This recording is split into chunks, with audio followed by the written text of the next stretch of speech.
again. He will not fight Lamont Roach again. He will not fight Tefimo. He will not fight, He will not fight those guys. Overall being something that he's not been in the ring with. I'm the total package, and honestly, sometimes I think he doubts himself. He doesn't really love the sport of boxing. He's very good at it, but he doesn't really love it. And if you just kind of understand it from a job perspective. Chaos erupts as Gervonta threatens to pull out of the Lamont rematch. He tweeted, "IDC for boxing y'all can have the #1 spot," which has caused confusion and concern among fans. The post suggests that Davis may be stepping away from the sport, leaving the rematch in doubt. His sudden statement has sparked speculation about his future in boxing, and whether the fight will still happen. This shows that Gervonta has clearly lost interest in boxing, but this rematch is crucial if he wants to protect the legacy he's built through years of hard work. Despite his frustration, stepping away now would leave questions unanswered. Meanwhile, Lamont added fuel to the fire by tweeting that Tank is he gonna sleep this time, making it clear he's coming into the rematch with confidence and a point to prove. Y'all, so I know y'all been seeing on Twitter that boy Lamont and Tank been going back and forth. And I ain't gonna lie, it's getting crazy, bro. Lamont talking that one stuff and Tank talking crazy. Tank said, I don't care for boxing. Y'all can have the #1 spot. And that's why I said with Lamont going up against Tank, it's gonna bring, a different type of Tank out, because at first he said he was losing love for boxing. It wasn't exciting no more. But now that he's seen that Lamont was skillful and he had to go up against him and everything, and then he almost, could have got over low-key, and people running with that narrative that Lamont was getting over on Tank, he got to make an example out of him. And that boy Lamont Roach said that this time Tank going to sleep, y'all. He's saying this time gonna be different. Ain't gonna be no draw. You going to bed. That boy Tank said that he'll really pull up on Lamont right now. That's how much he ready to go up against Lamont. I'm not gonna lie, y'all. Now it's starting to look like the old Tank, where he's starting to go back and forth with his opponent and everything. And to be honest, like I said, I'm still standing on it. I think that boy Tank is literally go walk Lamont Roach. He obviously feeling confident because he back talking and stuff now. And we seen that he been in the gym rocking out with Calvin. And then one thing I do want to say about Lamont Roach, he keep on talking about that little moment he had where Tank took the knee. Tank said, bruh, it was because of braid one of his. If you looking for a win or something like that, you don't even need to belong in boxing and trying to go up against somebody like Tank. It's like you're trying to find any way to say, I'm the winner. That's why I said, bro, this rematch is possibly going to be one of the biggest fights in boxing, because now they went from being like childhood, friends or whatever they was, like working in the same camp, to being rivals now.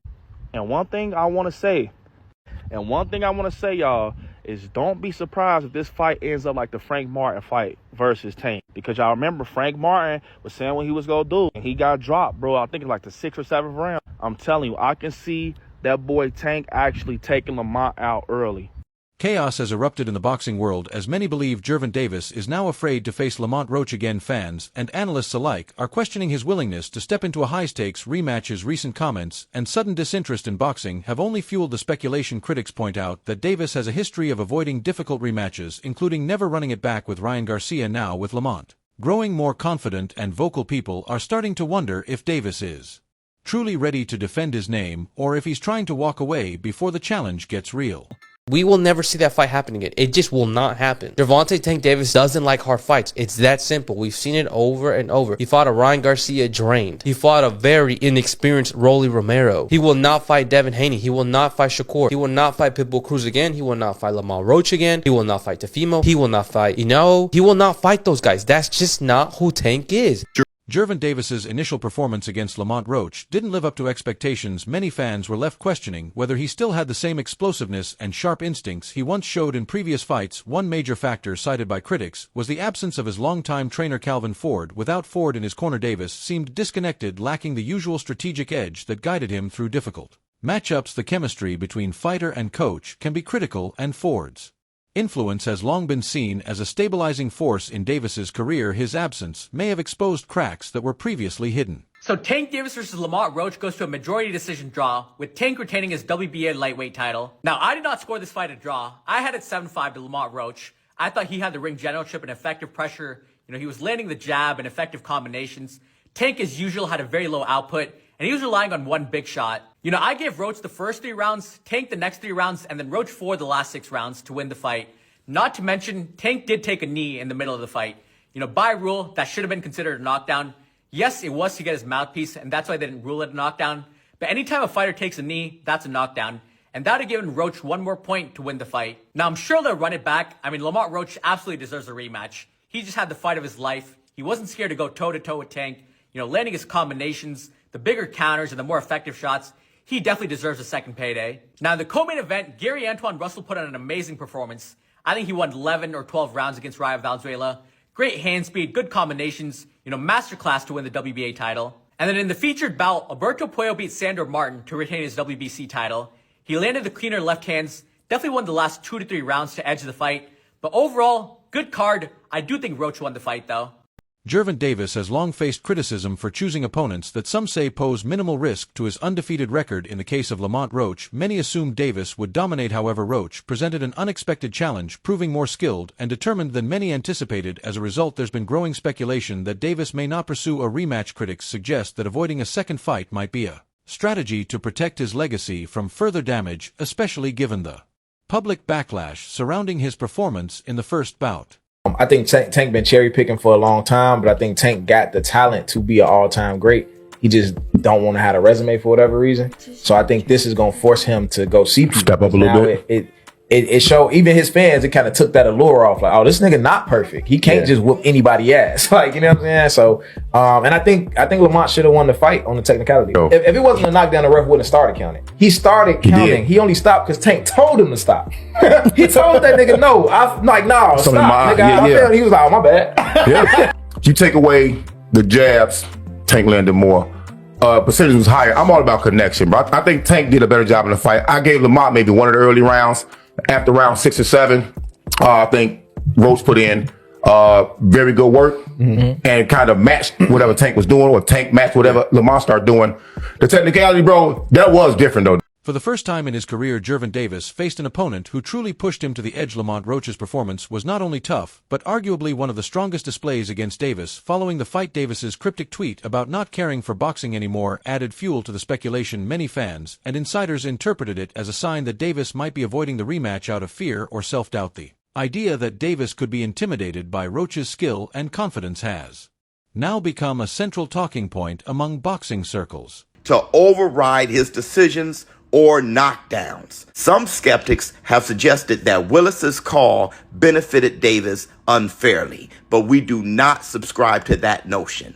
In our long experience judging fights, we see no evidence of favoritism, only a referee prioritizing the physical safety of a fighter who appeared compromised by an eye injury, which I actually get. I understood that statement because, hey, look, Steve Willis he didn't call it a knockdown. You take a knee like that looks like a knockdown, all right? So I think it's going to be very difficult for the New York State Athletic Commission to review this and then call it a knockdown. Because here's the thing. The fight could have gone completely differently if Gervonta was told that it was a knockdown officially. Gervonta could have then responded differently because, let the truth be known, Gervonta didn't even know it was the 12th round when it was the 12th round. He thought it was the 8th. Forgot where he was at. He thought he was still in the 8th round. He thought he still had rounds to go. 12th round. He said, damn, it's the 12th? Yeah, it's the 12th and you're down. Tank didn't know what round it was.